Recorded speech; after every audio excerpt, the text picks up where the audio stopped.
Education, the mayor says, for both cyclists and drivers, some of whom are clearly still getting used to these newly installed protected bike lanes. There's quite a difference between what prosecutors and defense attorneys view in terms of the sentencing. We do have Detective Veronica Montoya from the Salt Lake City Police Department. And Detective Montoya, can you explain to us just kind of how dangerous it is to leave your keys in the car with it running? Per state law, you should be keeping a list of all of your online purchases. Then add them all up and send the state the money when you file your income taxes, a process even the state says can be difficult. Yeah, so this new tool is called 911.utah.gov, and to show you how easy it is, I'm going to do it right now on my phone. I've got that website pulled up right here. I'm going to hit go. It will then pull up a website. I can hit use my location, and then it will actually pull up a list of all the public safety agencies that are nearby me. The motorcade. That's Jeremy running, by the way. I think so. It Running is. across the street. It is. I just looked out the window. Run, Jeremy. But Jeremy's on Veep Watch this morning. Right, on the, and you made it there just in the nick of time. Just barely. We saw you from the roof cam, Jeremy, running. Okay, so. Great. That's embarrassing. When gas prices were high, small fuel-efficient cars made a lot of sense. Now that gas prices are down, what are people saying about these big SUVs? For a lot of people, recycling is second nature. This is our recycling bin here in the newsroom, and we've just gotten in the habit of dumping anything in here that can be recycled.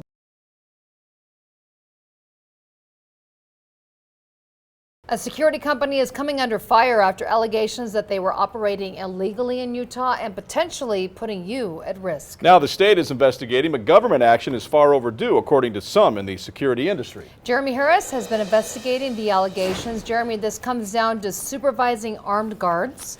Yeah, that's right, Shauna. 3 weeks ago, we first showed you this video of a Citadel security guard shooting near a crowd of people. Well, after our report, the state began investigating if the man who supervises Citadel's guards even lives here in Utah. Hi there. Hi, my name is Jeremy Harris. I'm with Channel 2 News. I was wondering, is Clay Langston here? He's not here. Okay. He's running business out of the office. Where is Clay Langston? Does he still work here? He does. still works here. Yeah, he still okay. works here. The answer to that question may determine whether or not his company, Citadel Security, is doing business illegally in Utah. We have gunshots. Remember this video from a 2 News investigation a few weeks ago? A Citadel guard fired a gun into the ceiling near a group of people in the driver license division last summer. We've called the cops and we have shots here. 3 days after our report aired, the state began investigating Citadel, specifically claims that the company is violating a state law that requires a qualified supervisor to live in the state and oversee operations. Anytime there's a hint of a problem with a qualifying agent, this should be immediately looked at. Joe Chapman is the head of the Utah Security Association and says he's known since October that the qualifying agent for Citadel, Clay Langston, moved to Colorado to work in the corporate office. He says it leaves Citadel without a qualifying agent in Utah. By talking with several of their employees, there are some of the site supervisors, they openly told me that Clay had moved away. Citadel officials defend themselves. It's a bogus claim. We have a qualifying agent that resides in the state of Utah, just as it's required per DOPL. But that's not what the company told the Board of Occupational and Professional Licensing a few weeks ago, when Ross Malsbury attempted to be approved as a qualifying agent for Citadel. Who's currently your qualifier now? Currently qualified is Clay Langston. Is he living here? He is not anymore. Citadel claims Malsbury didn't understand the question. But listen, what happened next is an industry leader calls Citadel's actions an egregious violation of the state's trust. They do not have a qualifying agent, and then they come in and say a replacement. That kind of connotes that they knew that they were in trouble. They're trying to get another qualifying agent without announcing the fact that their qualifying agent's been gone for the past 4 months. DOPL says they're investigating. Meanwhile, we looked into it ourselves. Hey Mac, do you expect him here today? Because we can come back if he's going to be here. I don't know if he's going to be back today. Immediately, I called their corporate office in Colorado where Clay is alleged to have moved. Yeah, hi. I was wondering, is Clay Langston there? They also told me Clay had just been there. Then Clay called my cell phone. Are you here in Utah that we might be able to meet? The next time that I'd be available to meet with you would be, like I said, next Wednesday. I offered to meet him anywhere, and he said not till next week. Meanwhile, DOPL continues to investigate whether or not Citadel is breaking the law. When they know a company doesn't have a qualifying agent, what should they do immediately? Cease and desist order. So does Clay Langston actually live in Utah as required by law? In this statement, Citadel told me today he absolutely lives here, saying he has a Utah driver's license, a hunting license, and is even in the Utah National Guard. They also reiterated that when the Citadel employee told state investigators Langston moved away, that employee was simply confused, according to them. Mark, back to you. All right, we'll see where all this goes, Jeremy. Thanks. Harris was there on the scene earlier, just ran back to the scene and is there standing by for us, we understand, to bring us the very latest on what's been happening. And Jeremy, you say this is a scene unlike any other you've seen. Absolutely, Amy. The scene here when I arrived was very chaotic, and even right now we are staying a little bit back because we were concerned for our safety if we got any closer. I'll step out of the way, take a look. This is at 500 West and 200 South. There is still a heavy police presence, and as Lisa was just telling us, this was a very chaotic scene for officers when this happened. Now, on that street corner there at 5th West and 2nd South, the officers that I were talking to over here told me that they had people throwing rocks. The officer described them as cantaloupe-sized rocks that they were throwing at the officers. They also said there was glass being broken and thrown at the officers. I saw a garbage can that was tipped over. All of the garbage was taken out of it and thrown onto the street. So the officers told me when I got there, they said, "We cannot guarantee your safety here. Enter at your own risk." I snapped a couple pictures and got out of there. It was very, very chaotic. You could see in these officers that there was very heavy tension as this situation unfolded. We also saw a heavy police presence from other agencies as well. Unified Police, Murray, the Utah Highway Patrol, all sent units down here and with emergency response to help out Salt Lake City Police because they say that this was a very intense, very chaotic scene as there were lots of people down here. We also heard some of those groups. There was like an organized group standing on the street corner. They were chanting vulgarities at the police officers that were there. It seems to have calmed down at this point. The police seem to have dispersed the crowd. Certainly less of a police presence, at least here along 5th West, than there was even just a half an hour ago. So cops seem to have everything here under control. This investigation, of course, still in the very early stages. They tell us that they believe that one person was shot, and they are still trying to sort out exactly who may have fired that weapon, who was the victim. But certainly down here, tension's very high. The passerbys have been telling us. One person walked by and said, and just shouted, "Black Lives Matter." So whether or not there was some sort of race element included in this, those are all details that we are working with Salt Lake City Police right now to determine. We will, of course, keep you posted on this breaking news. Amy and Brian, back to you. Shots fired near a Salt Lake elementary school, prompting a lockdown for several hours this afternoon. Yeah, the suspect ran from officers, actually tried to get inside a school in an effort to hide. Jeremy Harris is live at Edison Elementary School. And Jeremy, the school had already locked the doors when the suspect was trying to get in.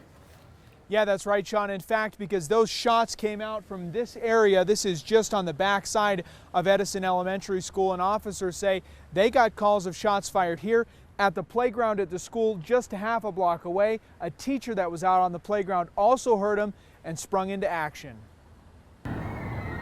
One of our teachers was outside and heard what she thought might be gunshot. The teacher heard those shots from nearby this playground at Edison Elementary School. We had reports of shots being fired in the area. Unsure of what exactly was happening, the teacher rushed her students inside as administrators secured the school. At that time, we actually saw one of the suspects, if you will, approaching the building, which he did, attempting to get into the building. The suspect, Ricky Quintana, was attempting to get through the doors of the main entrance. Principal Lori Lacey saw him trying the door. We knew that no one was going to be able to enter the building. We didn't know exactly what was happening, but when we saw him come in, one of the staff members quickly alerted the front office that we need to go to full lockdown. The school's lockdown remained as concerned parents began showing up. It sounds like it worked perfectly. Rochelle Garcia came to the school after a text from her granddaughter saying something scary was going on. I came expecting, chaos.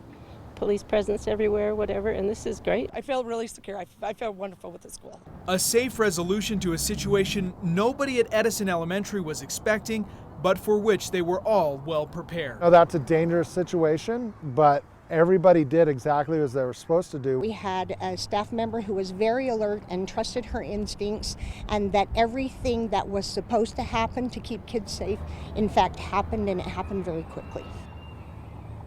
Yeah, so back out here live tonight, the police just leaving. This was the second scene. They say that there was some major gang activity that was going on in this house here behind us. They actually stumbled upon this when they were looking for the original shooter in all of this.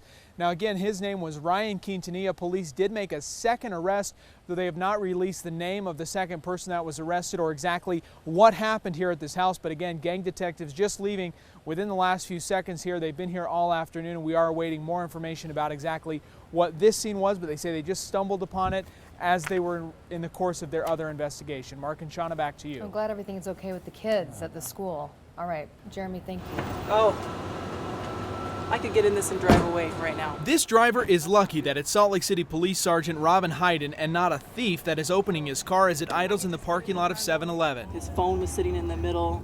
His work stuff was all through the car. His car could have been gone just like that. Then Sergeant Hayden spies this red Mustang idling. It wasn't until we got closer that we saw what was inside. Did you lock it? No.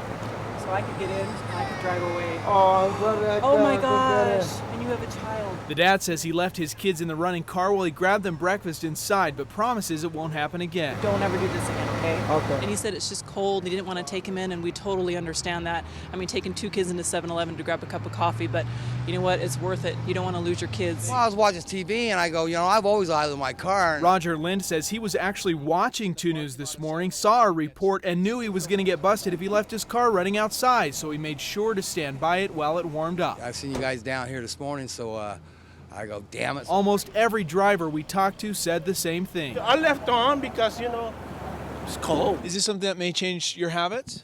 Oh, sure. Yeah. And cops say it's a message they hope will stick. No, not anymore.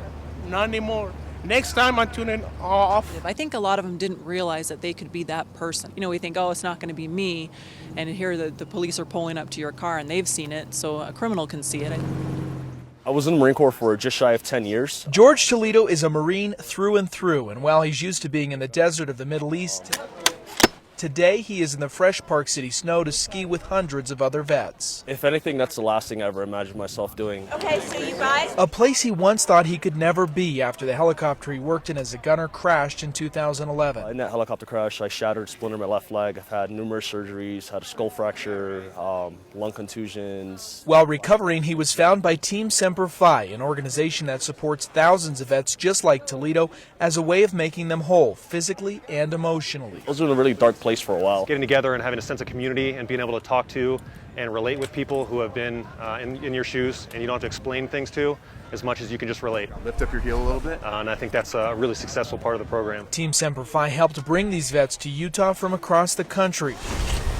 Their injuries vary widely, but they have a unifying sense of support and encouragement. Everybody always has hard days, and everybody always, finds himself kicking rocks once in a while. But you come to an event like this, and you see that there are people that, have it so much worse than you, and they take such a positive outlook on life. All right, let's see this. For some, it is their first time attempting to ski or board, but regardless of skill or injury, they are here showing that being a wounded vet doesn't end their ride. We're here to prove that there's no such thing as used to do.